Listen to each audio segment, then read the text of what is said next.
फूडबीजमध्ये सर्वांचं स्वागत आहे. आज आमच्याकडे स्नॅक्स सेंटरचे ट्रेनिंग सुरू आहे.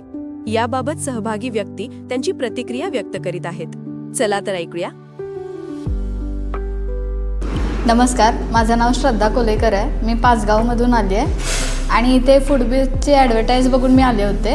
इथं वेगवेगळ्या प्रकारचे डिश शिकवले जातात. प्रत्येक डिशमध्ये जी काय बारकावे आहेत जे आपल्याला माहीत नाही आहेत, बाहेर आपण खातोय, चवीने खातोय, त्यातली चव नक्की कशामुळे लागते हे आपल्याला माहीत नसते. पण इथे येऊन ते कळाले की काय टाकल्यामुळे त्याच्यामध्ये चव येते. नमस्कार, मी संभाजीनगरहून आलो आहे. माझं नाव रवींद्र जितेंद्र शिंदे आहे. मी गेले 20 वर्ष हॉटेलचा व्यवसाय करतो आहे. पण काही गोष्टी कुकवर डिपेंड राहायच्या माझ्या, जसं साऊथ इंडियन वगैरे. कुक सुट्टीवर असला की ते आयटम पण ठेवायला लागायचे.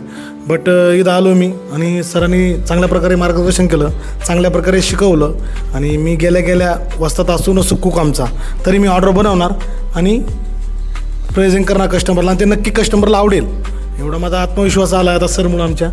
आणि धन्यवाद. मी इचलकरंजीतून आलेलो आहे. माझं नाव निखिल प्रशांत फाटक आहे.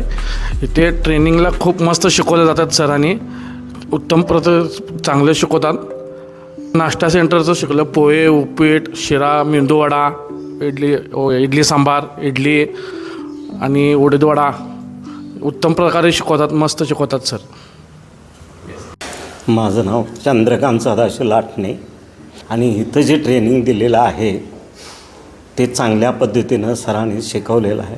आणि माझं नाव कल्पेश अर्जुन सावंत. मी मुंबईवरून आलो आहे. मी इथे फूडबीजमध्ये स्नॅक्स ट्रेनिंगसाठी आलेलो. तर इथे गेले लास्टचा दिवस आणि आज अर्धा दिवस झाला. तर खूप काही स्नॅक्स संदर्भातल्या गोष्टी शिकायला भेटल्या आणि त्याच्यामध्ये बेस्ट प्रॅक्टिस मला असं वाटतं की जी मेदूवडा होती ती. नमस्कार, माझे नाव राहुल संजय साकुळकर. मी पुणेवरतून आलो आहे. फूडबीजमध्ये आलो आहे स्नॅक्स सेंटर्सचं ट्रेनिंग घेण्यासाठी. तर इथे यायचं कारण काय आहे की स्वतःचा बिझनेस चालू करावा, त्याकरता हे ट्रेनिंग घेतो आहे. इथं आल्यावर सरांनी जे छान प्रकारे सांगितले, जे छोटे छोटे टिप असतात किंवा कसं काय करायचं, पर स्टोव कसा चालू करण्यापासून ते कसं हलवणे, कसं मिक्स करणे, इथून सुरुवात झाली. तर खूप छान सांगितलं आणि खूप छान आमचं ट्रेनिंग झालं. त्याबद्दल थँक्यू.